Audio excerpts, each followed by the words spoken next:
The part 1 of my articles on Stoic philosophy ended with an example of a betrayal of a friend. I've got many personal comments. I thank all of you. That's why we write. By your comments we question ourselves, and by so doing we learn more. Is Stoicism an advocacy for passivity? Well, no, that's not the message. Allow me to take another example. Imagine you buy a lotto ticket, scratch it, and it turns out that you did not win. You might check it out a second time, but at the end, as most of us, you will finally throw the ticket without many complaints. Why didn't you get angry? Why didn't go back to the shop to ask to be refunded? Well, you know the answer. As you were buying the ticket you knew very well the rule of the game, win or lose. And you are not responsible for the outcome of your play. A friend's betrayal makes us suffer, because we think that a betrayal from a friend is something unacceptable. The difference between the two cases is the expectation level. This last one being our personal choice, we are hence responsible for our suffering. We trust someone because we felt that we can trust him. We might have reached this state of mind through different events. Still, that's our choice. Events, or people actions tell us that we could trust, not that we should trust. The truth is that we never know that it was right to trust until we are betrayed. Indeed, we never know. That's the plain truth. Any expectation on someone or something come from your own projection, your own definition of should or shouldn't.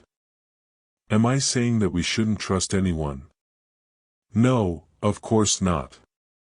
It means simply that if you trust someone you shouldn't expect only loyalty but consider also the possibility of betrayal. Because we human beings are not pure. We as human, we defined by circumstances. Albert Einstein once said, "Adversity introduce a man to himself." I'd add, not only adversity but every situation introduce man to himself. That's it, a man a continuous process.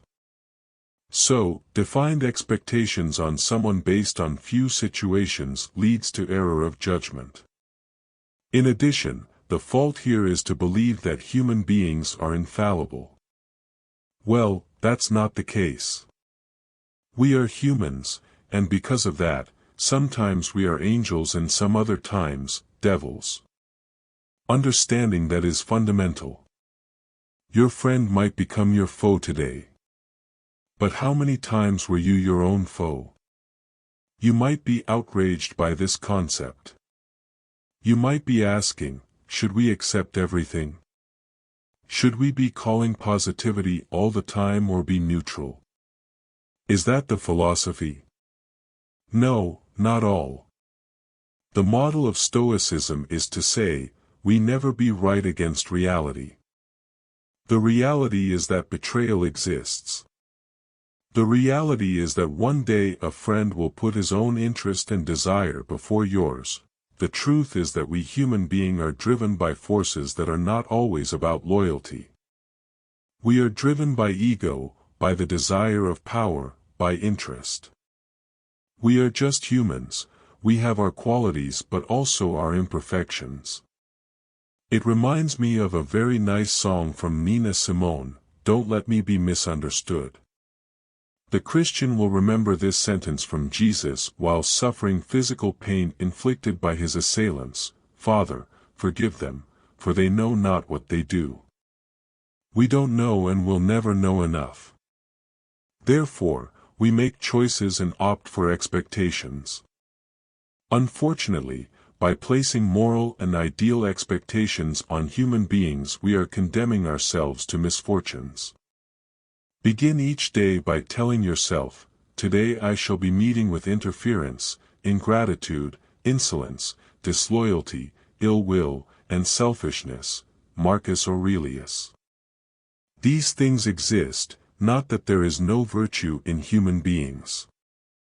But as humans, all these things exist within us.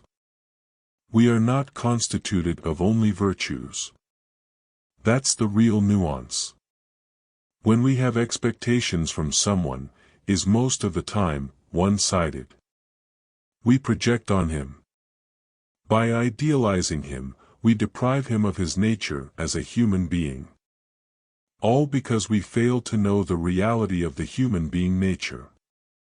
The great lesson of Stoicism is that of reality.